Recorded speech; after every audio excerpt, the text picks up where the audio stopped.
Hello everyone, this is Warpster77 tuning into another video, and today I will be reading off to you guys Chapter 6, Taking Action. As the crew marched through the snow, they all marveled at the new information Warpster was issuing them as he scrolled through the BT. There are hunting grounds and more profitable game the further up the mountain you go. We'll need transport to go for longer treks up the mountain. Shadow spoke up and said, I saw some dealership advertisements passing by on the streets, and some planes sell for nearly 370,000 credits. Warpster raised an eyebrow and replied, That's rather expensive, but I think it's a priority to reach higher locations. We'll need a good pilot, so I think we should ask Renard the next time we see him to see if he can... if he can train an individual to show us the ropes on flying. I volunteer, Shadow said as he raised a hand. Warpster smiled and patted him on the shoulder. Sounds great. I'm not a fan of flying myself, but I trust ya. Viper pointed to one of the buildings with a rather large red target, white, and black lights. Entering the building, the male AI with a white holographic mustache and monocle smiled and offered them a sale item, but a weapon caught Warpster's eyes immediately. It was a silver sterling S1 ASP SMG on the top shelf. Pointing to the weapon, Warpster asked, How much for it? The AI smiled and replied, It is currently selling for 15,000 credits. Warpster paid the price and immediately without hesitation. And then the AI added, Ammunition and shooting gallery are over in the next wing of the shop. Take care. Thanking the AI, Warpster briskly went down the aisles to find ammunition. Shadow, in the meantime, was looking over at some rifles for sale. Most were stock S1 Lithias, powerful rifles that fired a round that was equivalent to armor-piercing rounds, and he saw a rifle called the Tiger T8, a semi-automatic rifle that didn't have many attachment rails, but it fired a 7mm round that could hit targets 600 meters away without hesitation. He chose the S1 Lithia and purchased an LDHA 4-10 zoom rifle scope that could spot targets up to 1,000 yards away on a clear day. He then bought a bipod and vertical grip, along with a special manufactured upgrade that allowed it for semi-automatic bolt actions that cost him 30,000 credits. In the end of it all, the attachments and ammunition, he spent well over 7,500 credits on his weapon, but Shadow was satisfied. Kick looked over the walls of stacked weaponry and noticed there were two weapons that looked almost identical. There was the ARC CQC Mark IX, which was a compact SMG that could be held one-handedly and fired a .38 round. Then there was the S1 Stubby, another compact one-handed SMG that fired significantly slower than the CQC, but it fired a stronger round and held longer range. Kick shrugged and bought the Stubby one, and once he had read over the details of the weapon, he found a unique attachment that would allow him to fire .45 rounds, but also .38 rounds as well. Then he headed over to the range to see if he could hold Phantom's Glare and his new SMG in the same style at the same time and stay accurate. Walking into the shooting range, he saw Warpster firing the loud two-handed SMG. The 20-bullet clip was gone in 2 seconds flat. Wow, that looks like a real power horse, Kick said, stepping up next to the shooting stall. Warpster peered down the row of targets and saw the cluster travel up the target. I need a grip to keep it steady and mobile since it's heavy.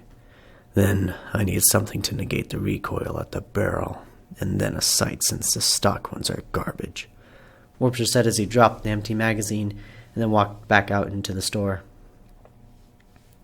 Kick took out his sword and held it in his right hand, and then took aim with his left. Firing the SMG was surprising, since it had little recoil and fired relatively slowly, that allowed him to keep nice clusters on the target.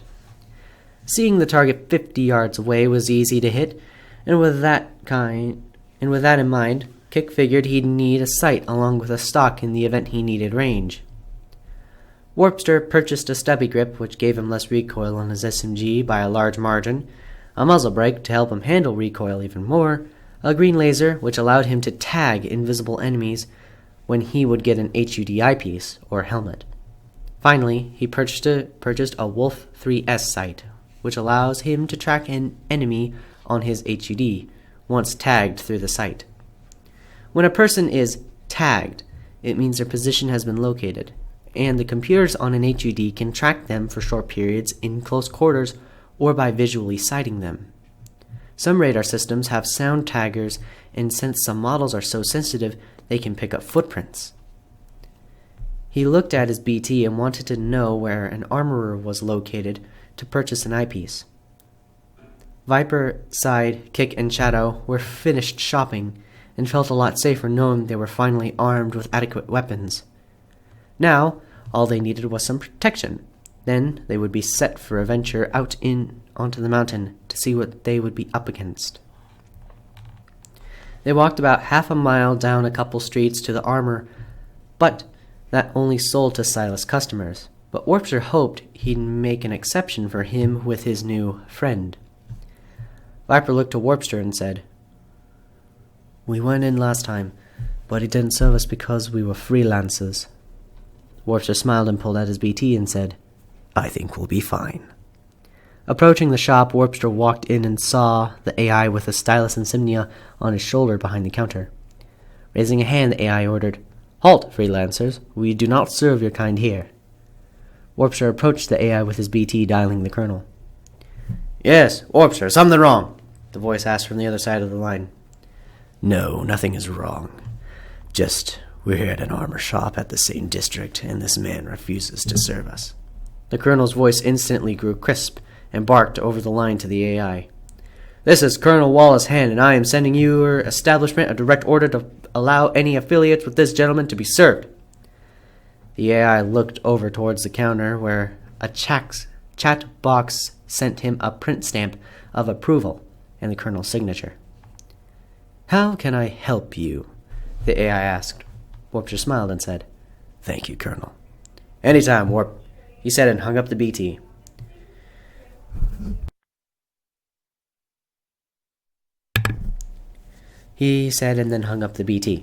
Viper inside looked to Warpster with a curious expression and was impressed by Warpster's connections. They looked around the shop and saw several plates, vests, and upgraded armors around the shop. Warpster scrolled through the statistics of vests and found one item in particular that made his curiosity grow. It was a Kev Mark I HVDP, High Velocity Deflection Plate, which could deflect small caliber rounds from the body and slowed the impact of larger caliber rounds, but could not stop sniper bullets. He then saw the upgrade available for the chest and was impressed by how incredible they sounded. There was an HVDP Mark II vest, but it disabled the ability to wear proper shields, but in exchange this enhancement could slow medium caliber rounds to do minimal damage. Then there was the OC upgrade that allowed him to deflect those bullets back once charged, which took 10 seconds and could last up to a minute, but it killed battery life. Then the highest upgrade was the SC Supercharge, which gave the user immunity by bullets up to 10 seconds, but it takes 10 seconds to charge and killed battery life. Warpster settled for the HVDP Mark I plate with the upgraded OC implemented into the armor, along with thermal padding Mark II, which could keep the body temperatures up for longer and still kept him agile enough to stay mobile.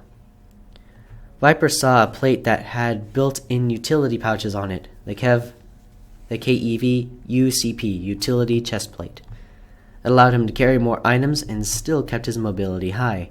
Purchasing the vest concerned him since it didn't offer him much for protection, since it could only slow down low calibers rounds, so he found another upgrade called the H support plate.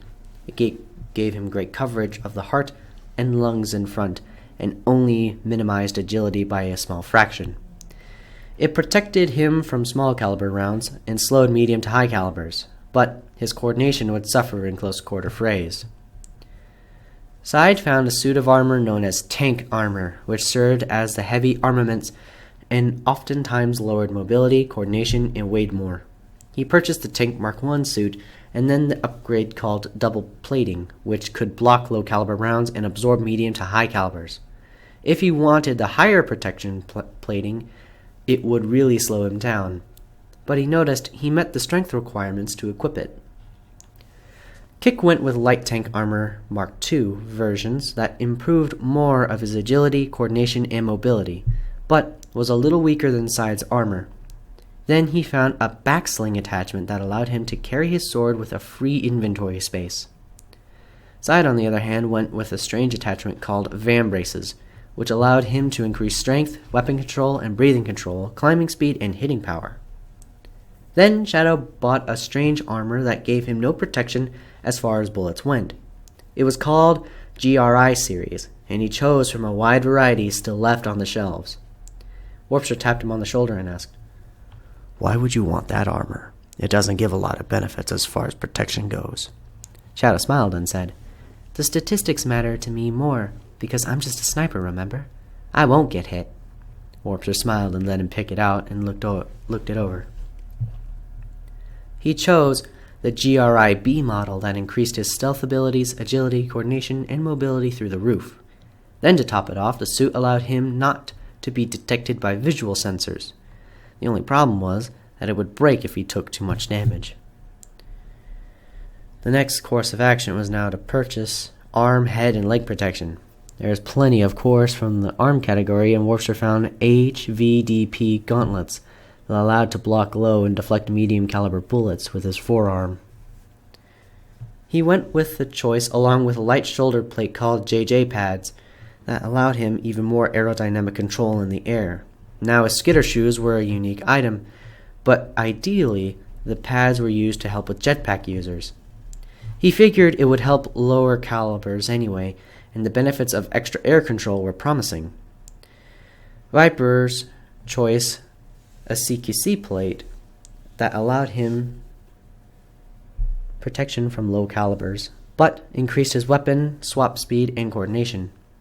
Kik and Side chose a calm shoulder plate that allowed them to absorb weapon fire recoil, even better for more accurate control on their firearms.